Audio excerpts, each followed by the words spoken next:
Kalentagi matamda mithi amadi sangom apambagi hair mask, tilau mahi amadi kohigi hair mask, aloe vera amadi castor oil gi hair mask amasung kari lip amadi UV thau gi hair mask taibana samthuna sanghanbada mateng pangi haina research ki report amana hairi.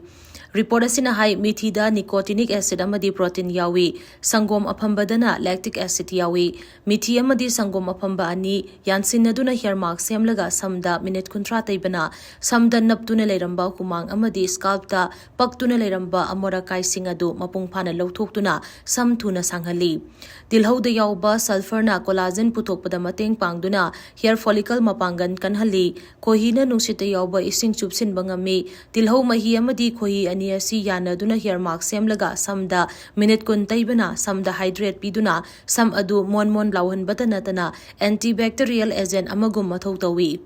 Aloe vera amadi castor oil yansinaduna hair mask semlaga minute nifu manga samda taibana aloe vera da yauba proteolytic enzyme na koki unsada leiramba dead cell repair tawbata natana humangna napsin kiba hair follicle adu kokthoi amadi castor oil da yauba ricinoleic acid na samkhong da e ki khongjel hengat hali.